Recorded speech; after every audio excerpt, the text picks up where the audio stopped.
الحمدللہ رب العالمین والصلاۃ والسلام علی سید الانبیاء والمرسلین۔ میرے دوستو، آج کی اس مجلس میں ہم لفظ ایمان کی تشریح اور اسلام میں جو اس کے اصطلاحی معنی ہیں اس پر بحث کریں گے۔ اس سے قبل دو مجلسوں میں ہم نے اسلام کی تعریف اور تشریح کی تھی، اور اسلام اور ایمان دو الفاظ آپس میں استعمال ہوتے ہیں۔ اسلام کا کیا مقصد ہے، وہ حضرات نے اس کے بارے میں تفصیلی سنا۔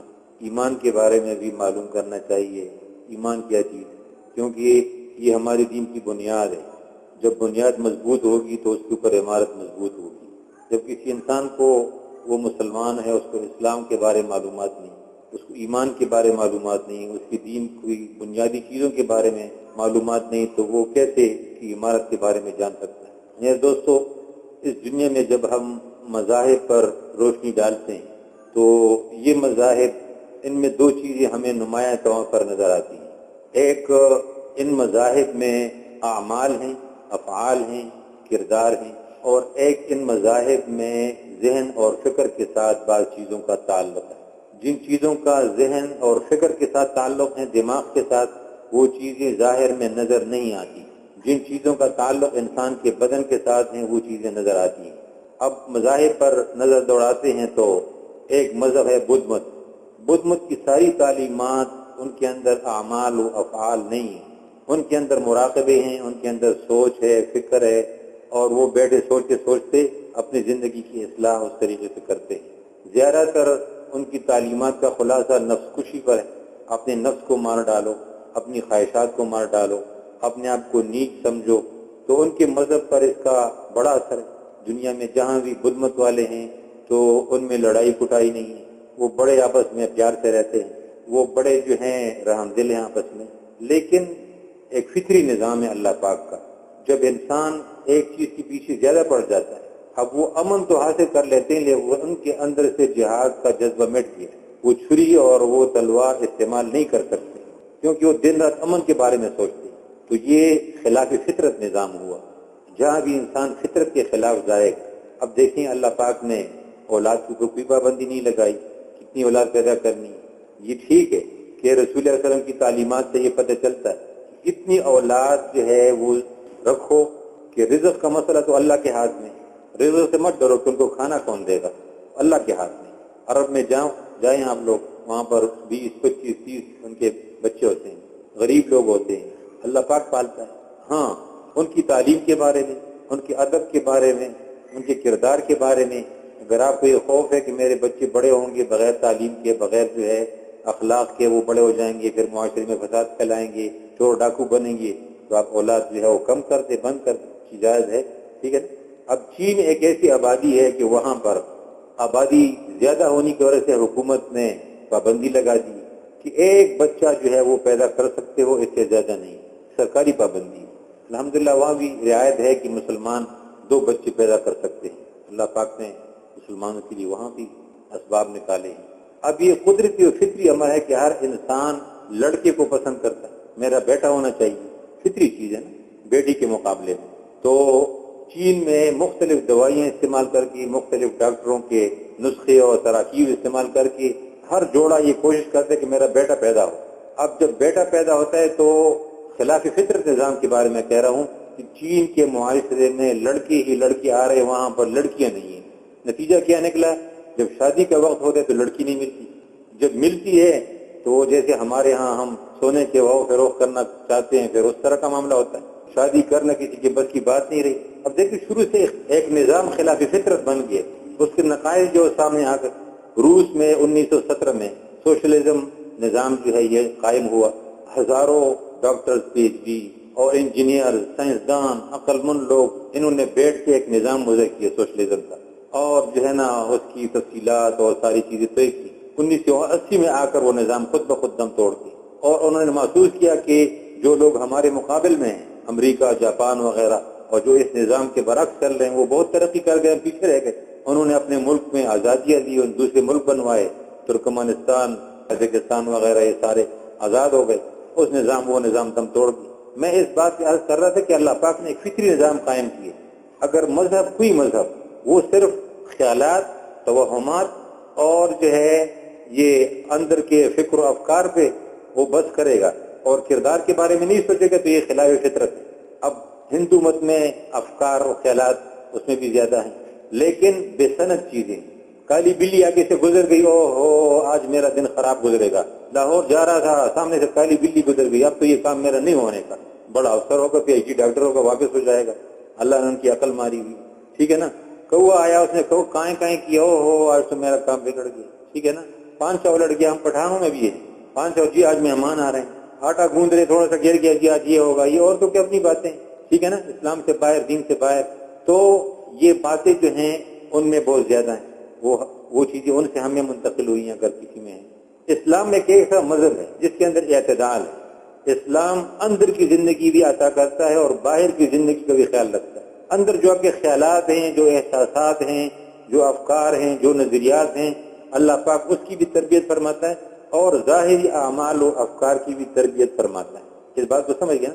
اب آتے ہیں اسلام میں جتنی اندر کی چیزیں ہیں جو آپ کی عقل کے ساتھ، آپ کے دل کے ساتھ، آپ کے فکر کے ساتھ ان کا تعلق ہے، ہم اس کو عقیدے کا نام دیتے ہیں کہ یہ عقیدہ ہے، ٹھیک ہے نا، یہ ہمارا عقیدہ ہے، یہ عقائد ہیں، یہ اسلام کے عقائد ہیں، یہ عقیدہ عقائد لفظ جو آپ نے سنا ہو۔ اور کچھ باہر کی چیزیں ہیں جیسے نماز ہے، نظر آ رہی ہے، حج نظر آ رہا ہے، زکوٰۃ دے رہے ہیں نظر آ رہی ہے، نماز پڑھ رہے ہیں نماز نظر آ رہی ہے، ٹھیک ہے نا، کسی کے ساتھ بھلائی کا کام کرتے نظر آ رہی ہے۔ جو چیزیں نظر آتی ہیں ظاہر بدن سے یہ افعال و کردار ہیں، اس کو ہم کیا کہتے ہیں؟ اس کو ہم اسلام کا ظاہر کہتے ہیں۔ اور جو چیزیں اندر ہیں عقائد سے جن کا تعلق ہے اس کو ہم عقائد کہتے ہیں، ایمان کہتے ہیں۔ عقیدہ کا لفظ اس کو ذرا آپ سمجھیں کہ عقیدہ جو ہے یہ عقد سے نکلا، عقد یہ لفظ آپ نے سنا ہوگا۔ عقد کہتے ہیں بندھن، دو چیزوں کو آپس میں جوڑنا، ٹھیک ہے نا، عقد نکاح، نکاح کے ذریعے ایک مرد ایک عورت کو آپس میں جوڑ دینا، عقد، اور لفظی معنی سے گرہ لگا دینا۔ آگے اس کی تفصیلی معنوں میں آتے ہیں کہ بندھن کو کہتے ہیں ہم، بندھن جو ہے نا بہت ساری اس کی قسمیں، بندھن جو ہے نا یہ ہندی کا لفظ ہے، ہاں، نکاح کی بندھن، شادی کی بندھن، میاں بیوی کو آپس میں جوڑ دیا۔ اس طریقے سے معاہدات کو بھی بندھن کہتے ہیں۔ یا ایھا الذین آمنوا اوفوا بالعقود، اے ایمان والو، عقود عقد کی جمع ہے، ان عقود کی پاسداری کرو، آپس میں جب عہد و پیمان کرو تو اس کی پاسداری کرو، ٹھیک ہے نا، آپس میں دوسرے کے ساتھ معاہدات کر دو، کوئی وعدہ کر دو، کچھ کوئی بات بھی ہو اس کو پائے تکمیل پر پہنچایا کرو، یہ ضروری ہے۔ تو یہ عقد لفظ جو ہے اس کے معنی بندھن کے ہیں، باندھنے کے ہیں، اور اس کی جمع آتی ہے عقائد، سمجھ آئی؟ یہ عقیدہ جو ہے ہم اس کی ایک مثال دیتے ہیں، خارجی مثال، بہت اچھی طرح آپ کے ذہن میں بات آ جائے گی۔ زمانہ بدل گیا، 15-20 سال میں بہت کچھ بدل گیا۔ آپ کے سامنے جو ہے نا ہمارے ذہن میں جو ٹیلی فون کا تصور ہے، میرے خیال میں صرف خورشید صاحب ان کی عمر اتنی ہے کہ یہ جانتے ہوں کہ جب وہ جرمنی کا سیٹ چلتا تھا اتنا بڑا کالا، اور مولانا بجلی گر صاحب کے پاس اب بھی دکان میں وہ پڑا ہوتا ہے، ٹھیک ہے نا، اور پھر اس کے اندر جو ہم نے دیکھا تو وہ چابی ہوتی تھی، وہ گھماتے تھے تو کہتے جی آواز آ گئی، جب آواز کمزوری پھر چابی دیتے تھے۔ اب تصور جو ہے نا وہ یہ موبائل تک اس کا آگے، موبائل میں کتنے نقطے نکل آئے۔ تو اس طریقے سے زمانہ کافی بدل گیا، یہ انٹرنیٹ، یہ جو ہے نا فلانی چیز یہ ہم نے دیکھی بھی نہیں تھی، 10-15 سال میں آ گئی۔ تو اس زمانے میں، پہلے زمانے میں جب بازار جایا کرتے تھے تو یہ شاپنگ بیگ وغیرہ یہ نہیں ہوتے تھے، اپنے ساتھ اپنے گھر سے رومال وغیرہ دسترخوان لے جا کے اس میں لایا کرتے تھے، ٹھیک ہے نا، سبزیاں وغیرہ۔ تو جو چیز قیمتی ہوتی تھی تو ہمارے بڑے جو ہے وہ چادر لیا کرتے تھے، بوڑھی عورتیں جایا کرتی تھی چادر لیا کرتی تھی۔ تو جو انتہائی قیمتی چیز ہوتی تھی وہ چھوٹی مختصر ہوتی تھی تو اس کو اپنے جو چادر یا اس اوڑھنی وغیرہ ہوتی تھی اس کے پلو میں، اس کے ایک سائیڈ میں کونے میں اس چیز کو باندھ دیتے تھے۔ اب جو ہے نا یہ پرس مرس بٹوے نکل آئے، ہماری بوڑھی عورتیں جو ہے جب بسوں میں بھی سفر کرتی تھی، اب بھی جو پرانے زمانے کے لوگ ہیں وہ پیسوں کو جو ہے یہ چادر کے پلو میں جو ہے اور وہ گٹ میں اس کو باندھ دیتے تھے۔ اور اسی سے اردو میں یہ محاورہ بھی نکلا ہے کہ بھئی اس بات کو پلے باندھو، کہتے ہیں کہ نہیں، میں تمہیں ایک نصیحت کرتا ہوں، میں تمہیں ایک بات بتاتا ہوں اور اس بات کو پلے باندھو، یعنی اس کو اپنے پاس محفوظ کر لو۔ تو جو چیز انتہائی قیمتی، انتہائی لازمی ہوتی تھی اس کو پلے باندھتے تھے، ٹھیک ہے نا، اس کو گرہ دیتے تھے نا، گرہ لگانا، عقد، اس کو اپنے پاس رکھنا، پلے رکھنا، اس کی حفاظت کرنا، اس کو اہمیت دینا۔ اگر ہاتھ میں پکڑی ہوئی چیز کہیں رہ جائے تو رہ جائے، اس میں پیسے ہیں، اس میں ضروری چیزیں، یہ کہیں نہ رہ جائے۔ تو اسی کو اس گرہ لگانے کو عقد کہتے ہیں، ٹھیک ہے نا۔ اب عقد کا تصور یہ ہوا کہ وہ چیز جو آپ کے پاس اس کا ہونا ضروری ہے ہر وقت، اگر وہ گم ہو جائے تو بڑا نقصان ہوگا، تو لہذا عقیدہ وہ چیز ہے جو دن رات آپ کے پاس ہونا چاہیے۔ نماز کا ایک وقت ہے، آپ نے نماز پڑھ لی، مغرب کی آپ پڑھ لی، فارغ ہو کے آگے، دل بھی آپ کا فارغ ہے، شکر ہے الحمدللہ، نماز پڑھ لی، ہم نے ادائی کر لی، اب گھڑی کی طرف دیکھ رہی جی کب عشاء کا نماز کا وقت ہوگا تاکہ دوبارہ جائیں، اس کا ایک وقت ہے، زکوٰۃ کا ایک وقت ہے، حج کا ایک وقت ہے، روزے کا ایک وقت ہے، لیکن عقیدے کا کوئی وقت نہیں۔ یہ سوتے ہوئے بھی آپ کے ساتھ اس کا ہونا ضروری ہے۔ مثال کے طور پر سب سے پہلا عقیدہ اسلام کا کہ اللہ موجود ہے، اللہ ایک ہے، یہ دوسرا عقیدہ ہے۔ اللہ موجود ہے، یہ پہلا عقیدہ ہے، ٹھیک ہے نا۔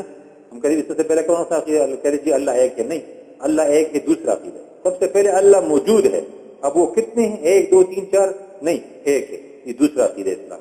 تو اللہ موجود ہے، یہ ہر مسلمان کے ذہن میں ہر وقت یہ بات پکی ہوتی ہے، ٹھیک ہے نا۔ آپ سو رہے ہیں تو آپ کے ذہن میں کہ اللہ ہے، مسلمان کے ذہن سے اس بات کو جدا ہی نہیں کیا جاتا۔ ہمارے کرکٹ کھیلنے والے جیتے ہیں فوراً اللہ کے سامنے گرتے، ٹھیک ہے نا، بھیا کیوں جیتے؟ اللہ کے فضل سے ہم جیتے۔ اللہ ہر وقت مسلمان کے ذہن میں موجود ہوتا ہے۔ تو عقیدہ وہ چیز ہے جو ہر وقت انسان کے ساتھ رہتا ہے، کسی حالت میں جدا نہیں ہوتا۔ اس کی جماعت کی عقائد، عقائد اسلام میں بے شمار عقائد ہیں، بہت سارے عقائد ہیں، لیکن ان میں اہم ترین جو ہے نا وہ 7 عقیدے ہیں جو ہم آمنت باللہ میں پڑھتے ہیں، ٹھیک ہے، آمنت باللہ و ملائکتہ و کتبہ و رسلہ والیوم الآخر والقدر خیرہ و شرہ من اللہ تعالی والبعث بعد الموت۔ آپ حضرات عقیدہ کا معنی سمجھ گئے۔ اسلام میں 2 چیزیں ہیں، اس دین کے 2 رخ ہیں۔ ایک رخ وہ ہے جس کا تعلق اندر کے ساتھ ہے، آپ کے ذہن کے ساتھ، آپ کے دل کے ساتھ، آپ کے فکر کے ساتھ، آپ کے نظریہ کے ساتھ، ایک یہ ہے۔ دوسرا رخ اسلام کا وہ ہے جس کا تعلق آپ کے عمل کے ساتھ، نماز، روزہ، زکوٰۃ، حج، ٹھیک ہے۔ جس چیز کا تعلق انسان کے اندر کے ساتھ ہے، جن کو عقائد کہتے ہیں، یہ عقائد ایمان ہے۔ کیا ہے؟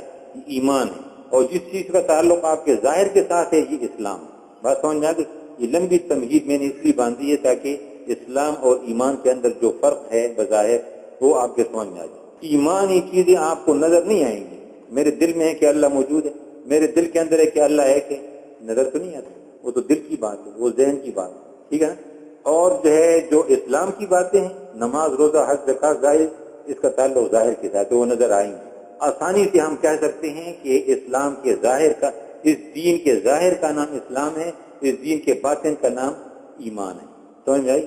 تو جس چیز کا تعلق آپ کے ظاہر کے ساتھ ہے اس دین کا، تو وہ کیا ہے؟ وہ اسلام ہے۔ اور جو جس کا تعلق اندر کے ساتھ ہے وہ ایمان ہے۔ اس کی میں آپ کو ایک مثال دیتا ہوں حدیث شریف سے کہ حضرت عمر رضی اللہ تعالیٰ عنہ فرماتے ہیں، حضرت عمر رضی اللہ عنہ مشہور صحابی ہیں اور دوسرے خلیفہ ہیں، حضرت ابوبکر صدیق رضی اللہ تعالیٰ عنہ کے بعد۔ ہم رسول اقدس صلی اللہ علیہ وسلم کے ساتھ بیٹھے ہوئے تھے مسجد میں، اذ جاء رجل، کہ اطلع علینا رجل، کہ اچانک ایک شخص موجود ہوا۔ اچانک جو ہے نا موجود ہونا، ہم کبھی کبھی جو ہے نا مذاق سے کبھی کہاں سے ٹپ کے، تو اچانک آ گئے۔ شدید بیاض ثیاب، اس کے کپڑے بالکل سفید رنگ کے تھے۔ شدید و داڑھی کے بارے میں فرما رہے ہیں، شدید سواد الشعر، اس کے داڑھی، اس کی داڑھی، اس کے سر کے بال انتہائی سخت گہرے قسم کے کالے تھے۔ لا یرا علیہ اثر السفر، اس پر سفر کا اثر معلوم نہیں ہو رہا تھا کہ یہ کہیں سے مسافر آیا۔ ولا یعرفہ منا احد، ہم میں سے کوئی اس کو نہیں جانتا تھا کہ یہ کون ہے۔ اب دیکھیں اس میں عجیب عجیب الفاظ ہیں، جب ہم میں سے کوئی نہیں جانتا تو مشہور ہوا، معلوم ہوا کہ یہ کہیں باہر کا آدمی مسافر ہے۔ اب مسافر کی اپنی نشانیاں ہوتی ہیں، گرد آلود ہونا، غبار آلود ہونا، ٹھیک ہے نا، پرا گندا بال ہونا، کپڑوں کا گندا ہونا، وہ بھی نہیں ہے اس کے اوپر۔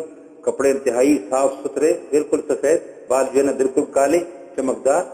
سفر کے اثرات، تھکاوٹ اور منہ کا مرجھانا وہ نہیں ہے، حشاش بشاش، ہم میں سے کوئی نہیں جانتا اس کو۔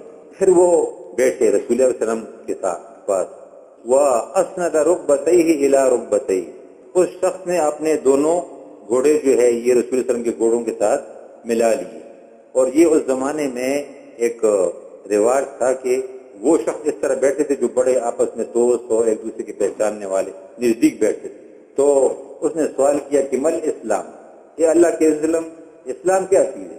اب اسلام و ایمان کی اس حدیث میں بڑی لمبی حدیث ہے، اس میں آگے آتا ہے کہ اللہ قیامت کب آئے گی، اس کے کیا نشانات ہیں، اور وہ بڑی لمبی ہے، اس کو حدیث جبریل کہتے ہیں، اور یہ کتابوں میں اکثر جو ہے دوسرے نمبر پہ یہ حدیث لکھی جاتی ہے۔ اس سے پہلے حدیث آتی ہے انما الاعمال بالنیات، عملوں کا دار و مدار نیت پر ہے، تاکہ جو لوگ دین سیکھیں اپنے عملوں کو، اپنی نیتوں کو صاف کر لیں۔ اس کے بعد دوسری نمبر پہ یہ ایک بنیادی حدیث، تو انہوں نے پوچھا کہ اسلام کیا ہے، اور بعد میں پوچھتے کہ ایمان کیا ہے۔ تو رسول اللہ صلی اللہ علیہ وسلم نے فرمایا کہ الاسلام ان تشهد ان لا الہ الا اللہ وتقیم الصلاۃ وتؤتی الزکاۃ وتصوم رمضان وتحج البیت ان استطعت الیہ سبیلا۔ اسلام یہ ہے کہ تو کلمہ شہادت کا اقرار کر لے، نماز پڑھے، روزہ رکھے، حج کرے اور رمضان شریف کے روزے رکھے۔ پھر اس نے پوچھا کہ مل ایمان، ایمان کیا چیز ہے؟ تو آپ صلی اللہ علیہ وسلم نے فرمایا کہ تو ان تؤمن باللہ وملائکتہ وکتبہ ورسلہ والیوم الآخر والقدر خیرہ وشرہ من اللہ تعالی والبعث بعد الموت۔ ایمان یہ ہے کہ آپ اللہ کی ذات پر، اس کے فرشتوں پر، اس کی کتابوں پر، قیامت کے دن پر، مرنے کے بعد اٹھائے جانے پر اور تقدیر پر ایمان رکھو۔ اب دیکھیں اسلام میں وہ چیزیں بتائی گئی جس کا تعلق ظاہر کے ساتھ، ایمان میں وہ چیزیں بتائی گئی جس کا تعلق اندر کے ساتھ۔ پھر وہ لمبی حدیث ہے، اس کے بعد حضرت عمر فرماتے ہیں کہ جب حضور صلی اللہ علیہ وسلم کوئی بات فرماتے تو وہ کہتا صدقتا، آپ نے سچ فرمایا۔ کہتے ہیں بڑے حیران ہو گئے، ایک انسان پوچھتا بھی ہے سمجھنے کے لیے اور کہتا ہے کہ آپ سچ کہتے ہیں۔ سچ کہنا کسی کو اس بات کی دلیل ہے کہ اس کو پہلے سے پتہ تھا۔ اب اس مجلس میں کوئی آ جائے، کوئی سوال کرے، میں جواب دوں کہ جی بالکل آپ نے ٹھیک کہا، تو یہ ٹھیک کہنا تو اس شخص کی بات ہے جس کو خود پہلے سے پتہ ہو۔ تو کیا ہمیں بڑا تعجب ہوا کہ سوال بھی کر رہا ہے اور پھر جو ہے نا تصدیق بھی کر رہا ہے۔ اس کے بعد وہ شخص اٹھ کے چلا گیا سلام کر کے، تو کہتے ہم دیکھنے کے لیے پیچھے گئے تو وہ شخص غائب تھا، وہ ہمیں نہیں ملا۔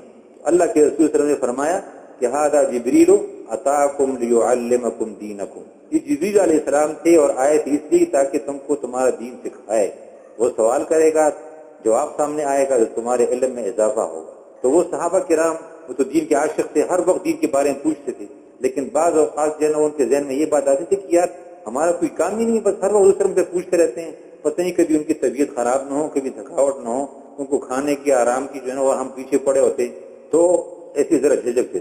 تو وہ کہتے ہیں کہ ایک دن ہمارے اس طرح ذہن میں تھا کہ کوئی بات ہو لیکن کسی کی ہمت، تو اللہ پاک نے جبریل علیہ السلام کو بھیجا، تو ان کے جو کپڑے تھے، ان کی داڑھی تھی، کوئی ہمیں سے نہیں پہچان رہا۔ علماء کرام پھر اس کی تفاصیر میں جاتے ہیں کہ یہ طالب علم کے لیے ہونا چاہیے کہ جب وہ آئے تو وہ حشاش بشاش ہو، ٹھیک ہے نا۔ طالب علم جب دین کا طالب علم ہوگا، جب وہ سیکھے گا تو اس کو حشاش بشاش ہونا چاہیے، اس کے لیے صفائی لازمی ہے، اس کے کپڑے صاف ہوں، اس کے دانت، اس کے جو ہے نا ناخن، اس کے بال، یہ ساری چیزیں پاک صاف ہوں، اور استاد کے ساتھ بے تکلفی اتنی ہونی چاہیے تاکہ وہ سوال جواب کر سکے۔ استاد اگر اپنے آپ کو اتنا بڑا سمجھے اور کوئی سوال کرے تو بیٹھ آرام سے، تو اس سے بات نہیں بنے گی۔ تم تو اس کی ضمیر کی جو آواز ہے، جو سوال ہے اس کا جواب نہیں دیتے، وہ کیا خاک سمجھے۔ استاد کو اتنی مہلت دینی چاہیے کہ اپنے شاگردوں کو، اپنے دوستوں کو، آپ میں سے کوئی بھی جو ہے درمیان میں یا آخر میں بولے۔ اگر یہ اسلامی طریقہ یہ ہے کہ آخر میں سوال کیا جائے، ایک آج کل طریقہ ہے کہ درمیان میں کھڑے ہو جاتے ہیں، ایسے کر لیتے ہیں، جی یہ بات سمجھ میں نہیں آئی۔ اسلامی طریقہ جو ہے سوال کرنے کا وہ یہ ہے کہ آخر میں پوچھا جائے۔ حدیث شریف آپ نے سنی ہوگی، ہمیں سارے آداب سے حدیث سے قرآن سے ملتے ہیں۔ کعب ابن عجرہ رضی اللہ تعالیٰ عنہ ایک صحابی ہیں، وہ کہتے ہیں کہ رسول اکرم صلی اللہ علیہ وسلم جو ہے وہ تشریف لائے اور ممبر پر چڑھنے لگے، جب پہلی سیڑھی پہ قدم رکھا تو فرمایا آمین، جب دوسرے پہ رکھا آمین، تیسرے پہ رکھا آمین، تو اللہ کے رسول نے فرمایا کہ نزدیک آ جاؤ، کچھ نصیحت کی باتیں کی اور پھر اس کے بعد ممبر سے نیچے اتر آئے۔ تو اس کے بعد ہم نے پوچھا کہ اللہ کے رسول صلی اللہ علیہ وسلم آپ نے روزانہ آپ دعا فرماتے ہم آمین کہتے ہیں، آج آپ آمین فرماتے رہے تو 3 دفعہ ہم نے آپ سے سنا، کیا مطلب؟ تو انہوں نے کہا کہ جب میں پہلی سیڑھی چڑھا جبریل علیہ السلام تشریف لائے اور انہوں نے فرمایا کہ بعد من صلیت عنده فلم يصلی علیہ، وہ شخص اس کے سامنے آپ صلی اللہ علیہ وسلم کا ذکر مبارک ہو اور وہ درود نہ پڑھے، وہ صلی اللہ علیہ وسلم نہ کہیں، آپ بھی کہہ دیں صلی اللہ علیہ وسلم، تو وہ شخص تباہ و برباد ہو۔ تو میں نے کہا کہ آمین۔ جب دوسری سیڑھی پہ قدم رکھا تو جبریل علیہ السلام نے فرمایا کہ بعد من ادرک والدیہ کلاہما او احدہما فلم یدخلہ الجنہ، وہ شخص بھی تباہ ہو کہ بڑھاپے کی حالت میں اس کے دونوں ماں باپ یا ان میں سے ایک پہنچ جائے اور یہ خدمت کر کے جنت حاصل نہ کر لے۔ تو میں نے کہا کہ آمین۔ تیسری بات ہے کہ بعد من ادرک رمضان فلم یغفر لہ، جس شخص کے اوپر رمضان کا مہینہ آئے اس میں اللہ پاک سے اپنی مغفرت نہ کروائے، وہ بھی تباہ و برباد ہو۔ تو میں نے کہا آمین۔ اب اس حدیث میں یہ تو اپنی جگہ ایک جامع حدیث ہے، اس کی تشریح کریں گے اس سے الگ گھنٹہ لگے گا، لیکن مطلب یہ ہے کہ صحابی نے کب سوال کیا جب آپ وسلم نیچے تشریف لائے. اس لیے ہمارے مذہب میں یہ ہے سوال جو ہے اس وقت کرنا چاہیے جب محفل ختم ہو، اپنے پاس نوٹ کر لیں، بعد میں وقفہ سوالات ہوتے ہیں اس میں پوچھا کریں. بہرحال میں یاد کر رہا تھا کہ جبریل علیہ السلام تھے، وہ تشریف لے گئے اور جو ہے نا یہ سوالات کر گئے. تو حدیث جبریل سے بھی یہ پتہ چلتا ہے کہ اسلام انسان کے، مسلمان کے ظاہری اعمال کا نام ہے اور ایمان جو ہے یہ باطنی اعمال کا نام ہے. پھر اس میں یہ آپ ذہن میں نہ رکھیں کہ یہ اسلام اور ایمان میں کوئی فرق ہے. ہم سمجھتے ہیں کہ ایک انسان پشاور سے لاہور جانا چاہتا ہے، موٹر وے پہ جو ہے انٹرچینج میں وہ انٹر ہوا اور لاہور انٹرچینج پہ وہ نکل گیا، ٹھیک ہے نا. اب آپ کہیں کہ جی یہ موٹر وے اس موٹر وے میں کیا فرق ہے؟ کوئی فرق نہیں. جو وہاں کا موٹر وے ہے، جو وہاں کے قوانین ہے وہ یہاں کے لیے بھی ہے. فرق یہ ہے کہ یہ سٹارٹنگ پوائنٹ ہے اور وہ اینڈنگ پوائنٹ ہے، یہ ابتدا ہے وہ انتہا ہے، ٹھیک ہے نا. موٹر وے ایک ہی چیز ہے. اس طریقے سے اسلام یہ ابتدا ہے اور ایمان انتہا ہے. اور اس سے علماء کرام فرماتے ہیں کہ جب کوئی پڑھتا ہے بسم اللہ الرحمن الرحیم لا الہ الا اللہ محمد رسول اللہ، یہ مسلمان ہو گیا، اسلام میں داخل ہوا، لیکن ابھی تک یہ مومن نہیں بنا، ابھی مومن نہیں بنا. موٹر وے میں داخل ہونے کے ساتھ ہی جو ہے یہ لاہور کے موٹر وے میں داخل ہو گیا، لیکن اگر وہ یہ کہے کہ میں لاہور پہنچ گیا تو یہ بات نہ، ابھی طویل سفر اس کے لیے باقی ہے. تو اسلام میں داخل ہونے کے بعد ایک طویل سفر کے بعد یہ ایمان حاصل کرے گا. ایمان کا حصول مشکل ہے، اسلام کا حصول آسان. اور اس کی ایک ہلکی اور جو ہے بڑی اچھی مثال قرآن پاک میں ہے. مدینہ کے ارد گرد اعراب رہتے تھے، دیہاتی لوگ پہاڑوں میں، تو ان کے کچھ لوگ مسلمان ہو گئے. تو قالت الاعراب آمنا، اللہ پاک فرماتے ہیں 26ویں پارے میں سورۃ حجرات میں کہ دیہاتی لوگ کہتے ہیں کہ ہم مومن بن گئے، ہم مومن بن گئے. اللہ پاک نے فرمایا قل لم تؤمنوا، یہ مت کہو کہ ہم مومن بن گئے، ولیکن قولوا اسلمنا، یہ کہو کہ ہم مسلمان بن گئے. ولما يدخل الايمان في قلوبكم، ابھی تک ایمان تمہارے دلوں میں داخل نہیں ہوا. دلوں کے اندر ایمان کا آنا ایک مشکل مرحلہ ہے. یہی اسلام ہے، جب یہ اسلام تمہارے دل کے اندر گھس جائے اور جو ہے ایک اس کے ظاہری الفاظ لا الہ الا اللہ محمد رسول آپ نے یقین سے پڑھ لی، اللہ تعالیٰ واحد معبود، رسول اکرم صلی اللہ علیہ وسلم اللہ تعالیٰ کے آخری پیغمبر، مسلمان ہو گئے، ٹھیک ہے. اسی وقت اگر موت آئی سیدھی جنت. اس کی ایک تشریح اس طرح بھی آپ کی سمجھ میں آ سکتی ہے اسلام کے ایمان کے لیے کہ دیکھتے ہیں ہم آم ایک مشہور چیز ہے، ٹھیک ہے. آم آپ سب نے کھایا، لذیذ پھل ہے انتہائی، بہت اچھی چیز ہے، بہت مٹھاس ہے، اس میں بڑا ذائقہ ہے، اس میں بڑی غذائیت ہے. اس کی افادیت سے، اس کے لذیذ ہونے سے، اس کے مفید ہونے سے کسی کو انکار نہیں، ٹھیک ہے نا.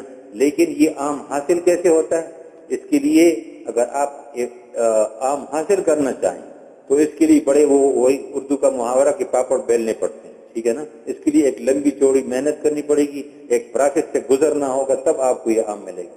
وہ ہمارے دوست آئے تھے تبلیغی جماعت میں چین کے لوگ، تو وہ بس ہر وقت کھاتے رہتے تھے کہ چین میں یہ چیز نہیں ہے. اصل میں وہ سنکیانگ سے آئے تھے، وہ ٹھنڈا علاقہ ہے، یہ تو گرم علاقوں کی چیز ہے، تو وہ سنکیانگ میں آم نہیں ہے، شاید چین کے دوسرے حصے میں ہوں. یہ ہمارے ساتھ جو صوبہ ملا ہوا ہے سنکیانگ مسلمانوں کو، ادھر عام نہیں ہے، تو بہت ہر وقت کھایا کرتے تھے. تو اب ایک انسان چاہتا ہے کہ میں آم کھانا چاہتا ہوں، ایک تو خیر یہ ماحول ہے بازاروں میں، لیکن انسان اپنا ایک آم جو ہے اس کے لیے آم کی گٹلی لے کر اس کو زمین میں موسم کے مطابق بونا پڑے گا. پھر جو ہے اس کی نوک نکل آئے گی، اس کا پودا بنے گا، وہ بڑھتا رہے گا بڑھتا رہے گا بڑھتا رہے گا 7 8 10 سال جتنی بھی اس کی مدت ہے، درخت جو ہے بنے گا. پھر اس کے بعد جو ہے بعض لوگ اس میں قلم لگاتے ہیں کہ اچھی قسم کا آم جو ہے.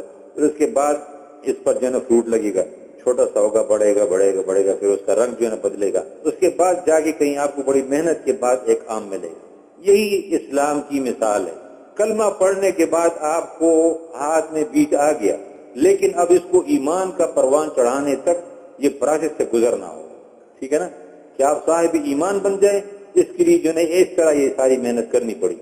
اگر ایک انسان اپنے ہاتھ میں آم کی گٹلی رکھ لے اور وہ قسم کھا جائے کہ جی میرے ہاتھ میں آم کا ایک پورا درخت ہے، اس کے اندر ہزاروں پتے ہیں، اس کے اندر شاخیں ہیں، اس کے اندر سینکڑوں آم لگے ہوئے ہیں، تو اس کی قسم بجائے، ہم اس کو جھوٹا نہیں کہتے، اس کی قسم بجائے اس کے ہاتھ میں ہے ایک چیز جس کے اندر یہ ساری چیزیں موجود ہیں، لیکن یہ چیزیں ہمیں نظر نہیں آ رہی، گٹلی نظر آ رہی.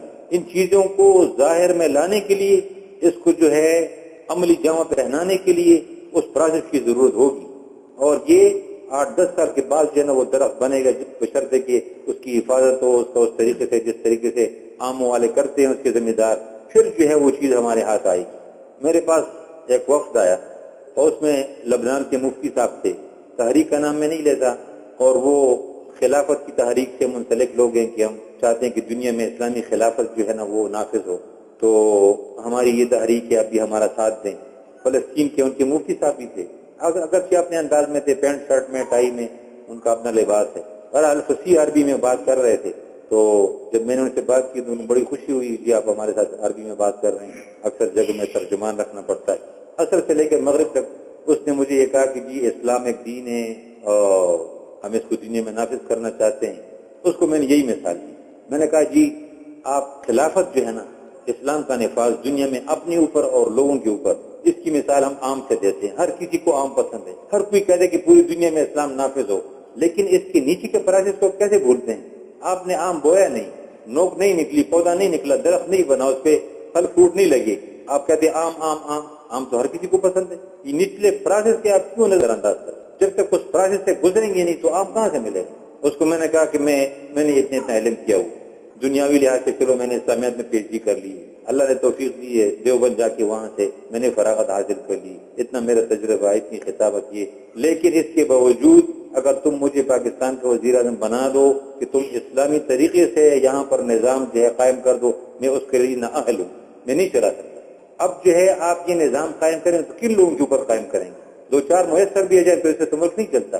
اس کے لیے ان افراد کو تیار کرنا ہوگا، جب تک افراد تیار نہیں ہوں گے تو کیسے آپ جو ہے نا نظام قائم کریں گے؟ اس کا جواب وہ مجھے نہیں دے سکے، اگرچہ عرب تھا، بڑا فصیح تھا، ادھر ادھر کی مار رہا تھا، لیکن میں نے کہا جی آم کے ساتھ تو ہم سب کا اتفاق ہے، آپ تو آم کھانے کے لیے آپ بھی میں بھی، ٹھیک ہے نا، لیکن نچلے پروسیس اس کو لانا پڑے گا سامنے۔ میرے دوستو مقصد یہ ہے، اسلام جو ہے یہ ابتدا ہے اور ایمان انتہا ہے، یہ ایک سفر ہے۔ اب بعضوں کو اللہ پاک یہ سفر جو ہے 1-8 گھنٹے میں طے کرا دیتے، اللہ پاک کی مرضی۔ رسول اکرم صلی اللہ علیہ وسلم کی مجلس میں صحابہ کرام آئے، چند گھنٹوں میں اللہ پاک نے ان کی ایمان کو کامل کر دی۔ ایک صحابی آئے مدینہ منورہ، بڑے عظیم لوگ، ہم سوچ بھی نہیں سکتے کہ وہ کیسے لوگ، جنگل میں اس نے اسلام کے بارے میں سنا، بکریاں چراتے ہوئے، اور جو ہے کہ مدینے میں ایک نبی آئے ہیں اللہ کی طرف سے، وہ یوں دین کی بات کرتے ہیں، ادھر سے بیڑ بکریوں سمیت مدینہ روانہ ہوئے۔ عجیب لوگ تھے، نہ گھر گئے نہ کسی کو سوال جواب بھیجا، اور نہ یہ کہ ہمارے بیڑ بکریاں گھر پہنچاؤ، میں ادھر کیا یا گھر جا کے ذرا تیاری کر لے، بیڑ بکریوں سمیت مدینے میں آئے۔ مدینے میں آئے، پوچھا آپ وسلم کہاں ہیں؟ کہ جی وہ تو جہاد کے لیے تشریف لے گئے، جنگ احد جو حضرات کہیں وہ 4-5 کلومیٹر باہر ہے تقریباً، وہاں تشریف لے گئے۔ اچھا، مدینے میں کسی کے حوالے کر دی بیڑ بکریاں، مہمان ہوں اور میں اس طرف کا مہمان ہوں، ملنے آیا ہوں۔ ادھر گئے، اللہ کے رسول صلی اللہ علیہ وسلم سے ملاقات ہوئی، کلمہ پڑھا، مسلمان ہو گئے۔ فرمایا میرے لیے کیا حکم ہے؟ میں جنت جانا چاہتا ہوں۔ آپ نے فرمایا کہ میدان جہاد گھر میں کودو، اس کے اندر کود پڑے ہو، جہاد کیا کافی، اس کے بعد شہید ہو گئے۔ اب اس کا ایمان جو ہے 5 منٹ میں ایمان حاصل کر گیا اور جو ہے فوراً جنت بھی پہنچ۔ ہمارے طالب علم آپس میں کبھی کبھی بیٹھتے ہیں تو مذاق کے لیے سوالات کرتے ہیں، یار ایک ایسا صحابی بتاؤ اس نے اپنی زندگی میں کوئی نماز ہی نہیں پڑھی، اس نے روزے رکھے، نہ حج کیا، نہ کچھ کیا، کلمہ پڑھا، وہ صرف کلمے سے وہ جنت میں کیا ہوا، تو یہ صحابی، ٹھیک ہے نا، اس کو کا موقع ہی نہیں ملا، وہ تو مسلمان ہوتی خود پڑھا اس میں اللہ کے رسول کے حکم۔ اب دیکھیں یہ جلدی پہنچ گئے۔ علامہ اقبال کے ایک شعر ہے بڑا عجیب تھا، عشق کے بارے میں فرماتے ہیں کہ عشق بس دور ذرا زست ولے جادے 100 سالہ پیشوت جادے 100 سالہ بگامے گاہے، وادی عشق بس دور ذرا زست ولے پیشوت جادے 100 سالہ باہے گاہے۔ عجیب بات کہی، عشق کا راستہ جنے بڑا طویل ہے، اس جنگل میں بھٹک جاؤ گے تو اس کو پار کرنا بڑا مشکل ہے۔ عشق سے میں یہاں ایمان مراد لیتا ہوں، اس کو جو ہے کوئی پار نہیں کر سکتا، جو اس کے اندر گیا وہ اس جنگل کے اندر پھنس گیا، بس بیڑ بکریاں کھا لیں گے، ادھر مر جائے گا، اس سے نکلنا بڑا مشکل ہے۔ پیشوت جادے 100 سالہ بگامے گاہے، ہاں کبھی کبھی ایک قدم سے ایک خود مار کر یہ سارا راستہ طے ہو جاتا ہے۔ بہت بڑے انسان تھے علامہ اقبال، اس کا اشارہ ابراہیم علیہ السلام کی طرف ہے جو آگ میں چھلانگ لگائی تھی۔ عقلی انداز سے، محنت کے لحاظ سے ایمان کی وادی کو کراس کرنا ناممکن ہے۔ ہاں دیکھو ابراہیم علیہ السلام نے ایک چھلانگ لگائی، پہنچ گئے، پار کر گئے، تو اس واقعے کی طرف اشارہ ہے۔ کبھی کبھی ایک قدم سے انسان جو ہے نا یہ سارا راستہ طے کر لے. تو اب یہ معاشرے کی بات ہوتی ہے، انسان کی اپنی محنت کی بات ہوتی ہے، اس کی قسمت کی بات ہوتی ہے کہ کوئی انسان جو ہے بیچارہ وہ اسلامی کو لے کر قبر میں بھی اسلام لے کے جاتا ہے، اس کے پاس ایمان نہیں ہوتا. ایمان تو اندر کی چیز ہے، اندر کا خزانہ ہے. اور بعض ایسے ہوتے ہیں جو اللہ کے نبی کی مجلس میں رہیں، اللہ کے ولیوں کی مجلس میں رہیں اور اس طرح دین کی باتیں سنتے سناتے رہے ساری زندگی، اللہ پاک نے ان کو ایمان کی دولت سے نوازا. تو میں یہ عرض کر رہا تھا اسلام ابتدا اور ایمان جو ہے یہ انتہا. ٹھیک ہے نا. اسلام کی بیج لا الہ الا اللہ محمد رسول اللہ دل کے اندر جو ہے یہ بیج بویا جاتا ہے، پھر جو ہے یہ پودے کی شکل میں نکل کر اس کے برگ و بار، اس کے فروٹ انسان کے جسم پر نظر آتے ہیں. ٹھیک ہے نا. انسان کے جسم پر نظر آتے ہیں. اس کی شکل اللہ کے رسول وسلم کی شکل کے مطابق ہو جاتی ہے، اس کی شکل پہ نورانیت آ جاتی ہے، اس کے اعمال میں، اس کے کردار میں فرق آتا ہے. یہ صحابہ کرام رضوان اجمعین ہماری طرف بڑی بڑی تقریروں والے اور فلسفیانہ باتوں والے نہیں تھے. جس طرح میں آپ کے سامنے بیٹھ کے ایک تمہید باندھتا ہوں، پھر جنا دلائل کے ساتھ ایک ایک بات آپ کے ذہن میں آتی ہے، اس طرح نہیں. بڑے سیدھے سادے ان کے بیانات ہوتے. وہ جاتے تھے تجارت کے لیے، دعوت کے لیے، دوسرے لوگ ان کو دیکھتے تھے تو یہ فرماتے تھے کونوا امثالنا، تم بھی ہماری طرح بن جاؤ. اب وہ لوگ دیکھتے تھے کہ ان کی زندگی کو دیکھتے تھے کہ یہ بنے بنائے لوگ ہیں، ٹھیک ٹھاک لوگ ہیں، جھوٹے نہیں ہیں، فراڈی نہیں ہیں، ان کے ظاہر سے سب کچھ پتہ چلتا ہے. پھر وہ لوگ اپنی زندگی پر نگاہ دوڑاتے، فراڈ ہمارے اندر ہے، جھوٹ ہمارے اندر ہے، سب چیز ہمارے اندر ہے. تو ضمیر اندر سے ملامت کرتا کہ بھائی یہ بنے لوگ یہ ہیں، تو واقعی ان کی طرح بن جاؤ. آج کل صاحب اسلام لوگ، مسلمان لوگ پھر کافروں کو کہے کہ کیوں امثالنا ہماری طرح بن جاؤ، تو کیا کہیں گے؟ جاؤ یار، آخرت تو تمہاری پتہ نہیں کہ دنیا بھی تمہاری تباہ ہے. تمہارے اندر اخلاق نہیں ہے، تمہارے کردار نہیں ہے، تم جھوٹے ہو، تم فراڈی ہو، 2 نمبر کے لوگ، کیا کیا کرتے ہو. مسلمان منہ دکھانے کے قابل نہیں. اس لیے اب تو یہ دنیا کھل گئی، آپس میں آنا جانا زیادہ ہو گیا. کچھ عرصہ پہلے جب برطانیہ لوگ جاتے تھے تو مسلمان اپنی جنسیت کو، اپنی دین کو چھپاتا تھا. داؤد نام رکھتا تھا ڈیوڈ، یوسف رکھتا تھا جوزف. ٹھیک ہے نا. اپنے ناموں کو بدلتے تھے تو اس لیے تاکہ پتہ نہیں چلے کہ میں مسلمان ہوں. اتنا کرپٹ کو جانتے تھے. میرے ایک دوست پروفیسر جو ہے وہ گیا برطانیہ، گیا لندن پی ایچ ڈی کرنے کے لیے. اس نے مجھے کہا کہ مجھے گھی کی ضرورت ہوئی، یہ خالص گھی، دیسی گھی. مجھے کسی نے کہا کہ وہ فلانا گاؤں ہے، اس میں بوڑھی عورت رہتی ہے، اس کے پاس ہے. میں گیا تو اس سے میں نے، جب وہ توڑ لی تھی تو اس سے میں نے کہا ایڈ پیور، یہ خالص تو ہے نا، اس میں کچھ ملاوٹ تو نہیں؟ تو کہہ رہے کہ وہ یہودن عورت ہے، یہودی. اس نے بڑے غصے سے میری طرف دیکھا، کہا کہ I am Jew, I am not Muslim, میں یہودن ہوں، میں غلط کام نہیں کرتی مسلمانوں کی طرح، میں مسلمان تو نہیں.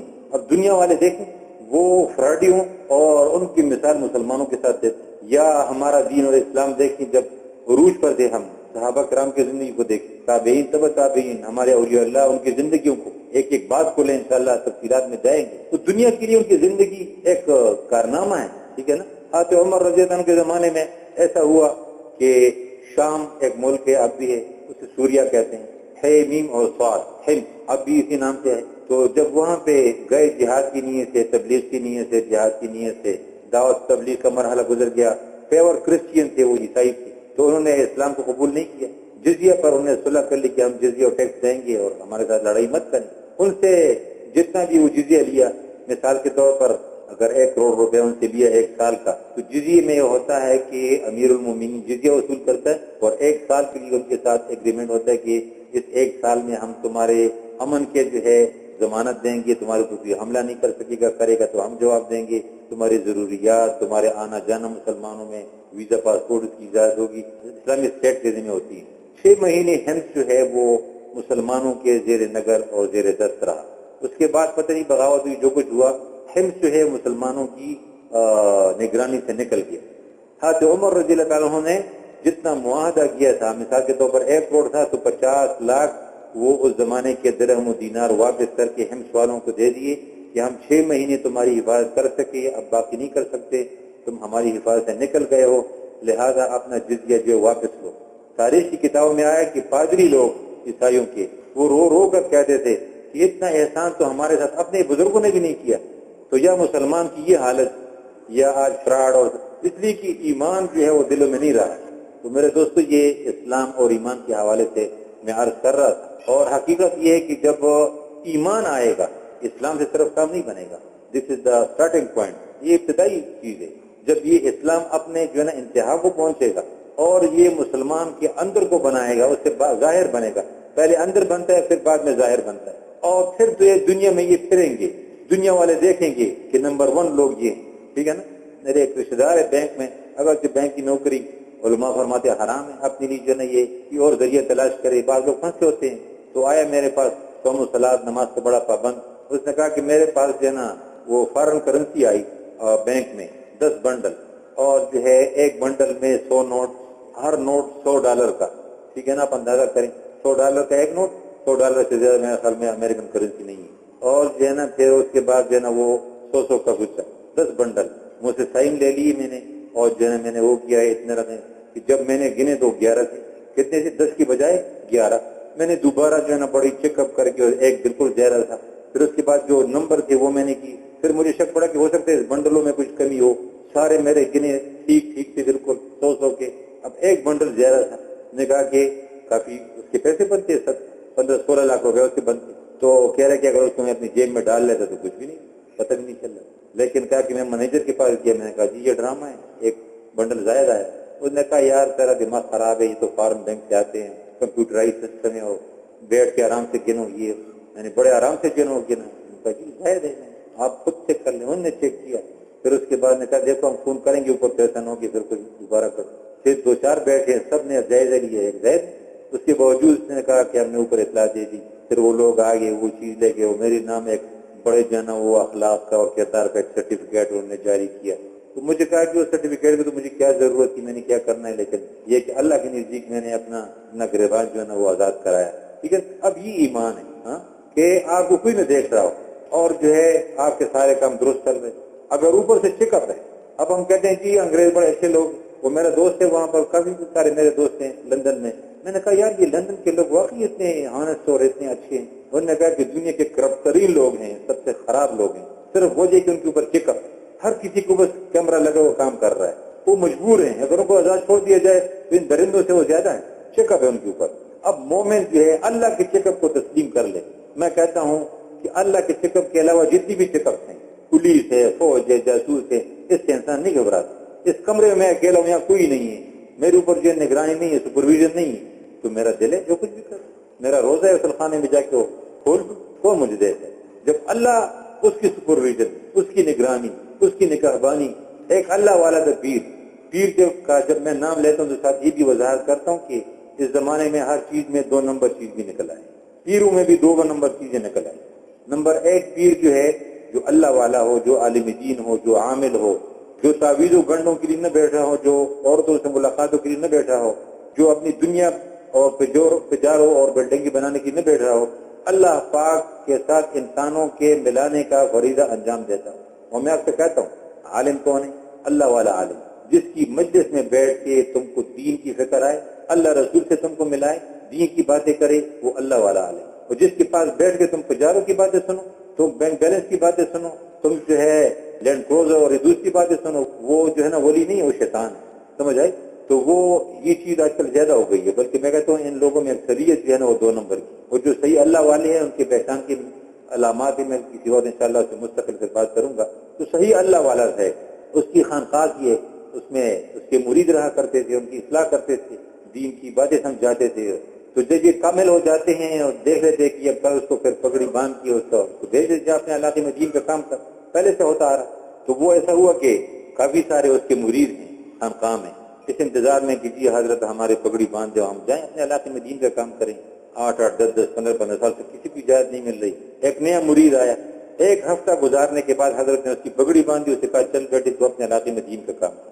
اب یہ مرید آپس میں پس کرنے لگے، یار میں 10 سال سے بیٹھا ہوں، میں 15 سال سے 12 سال، یہ سرکاری افسروں سے پتہ کرے جی ہمارا جو ہے نا وہ ترقی نہیں ہو رہی، اور میں لسٹ پر اتنے نمبر پر ہوں، دوسرا مجھ سے آگے نکل گیا، ایک کے لیے پھر کیس لڑتے ہیں، حضرت تک کی بات پہنچ گئی، تو حضرت سمجھ گئے ان کے پیر صاحب کی یہ اس طرح، سب کو بلایا، اس کو بھی بلایا، اور سب کے ہاتھ میں ایک کبوتر دیے، اس کو بھی دیے، اس کو سب کو نئے والے کو دیے، اور کہا کہ آپ لوگ جائیں ایسی جگہ میں جہاں پر کوئی بھی نہ ہو، اس کو ذبح کر کے جنہیں واپس لے آئیں۔ اب وہ سارے گئے، ہر ایک دیوار کے پیچھے ہوا، ادھر دیکھو ادھر دیکھو، کوئی بھی نہیں ہو، فرض کر کے اس کو ذبح کر کے لے آئے، 1-8 گھنٹے میں سارے آ گئے، اور جس کی پگڑی باندھی تھی وہ صبح گیا تو شام کو واپس آئے، پورا دن اس نے باہر گزارا، وہ آیا تو کبوتر ہاتھ میں، سب کرے اٹھا کر آگے دیکھ 2 منٹ کا کام تھا، یہ پورا دن اس نے گزارا، واپس صحیح سلامت لے کے آیا۔ حضرت نے پوچھا بھئی کیا بات ہے، یہ تو 2 منٹ کی بات ہے، 5.5 منٹ کے بعد آگے بیٹھ گئے اور تم نے کہا حضرت آپ نے یہ فرمایا تھا کہ جہاں پر کوئی بھی نہ ہو میں چھپ کے بیٹھ جاتا تھا اور بالکل ذبح کرنے لگتا تھا، پھر خیال اللہ تو ہے، تو پھر وہاں سے میں اٹھ جاتا تھا، پھر جو ہے میں پھر کرتا کہ جہاں کوئی انسان بلی پرندہ نہ ہو، پھر خیال آتا اللہ پاک تو ہے، تو مجھے کوئی جگہ نہیں ملی پوری دنیا میں جہاں اللہ نہ ہو میں اس کو ذبح کر دوں۔ حضرت نے فرمایا کہ دیکھا تمہارے اس کے درمیان فرق، تمہارے ذہن میں یہ بات ہی نہیں ہے کہ اللہ تو ہے، اس کے ذہن میں یہ بات آ گئی، یہ کامل ہو گئی۔ تو 20 سال یہاں گزارو، جب تمہارے اندر یہ بات نہیں ہے کہ اللہ ہر جگہ موجود ہے، میں کیسے تمہیں اجازت دوں؟ حقیقت یہ ہے کہ ایمان اس کو کہتے ہیں کہ اسلام ہمارے دلوں کے اندر راسخ ہو جائے، مضبوط ہو جائے اور یہ ہمارے عملوں میں ظاہر ہو جائے۔ پھل فروٹ جو ہے نا، وہ اس کا کیا ہے اسلام کا؟ وہ نماز ہے، وہ زکوٰۃ ہے، وہ حج ہے، وہ دین ہے، وہ انسانوں کے بہبودی کے جذبات ہیں، اچھائی کے جذبات ہیں۔ اللہ تعالی ہمیں اسلام اور ایمان سے نوازے، اللہ تعالی ہمیں اسلام اور ایمان سمجھائے اور یہ ہماری زندگی میں لے آئے، تاکہ جب ہم اس دنیا سے جائیں تو صاحب ایمان ہو کے جائیں، صرف صاحب اسلام نہ ہو۔ وآخر دعوانا الحمدللہ رب العالمین۔ ربنا تقبل منا انك انت السميع العليم وتب علينا انك انت التواب الرحيم۔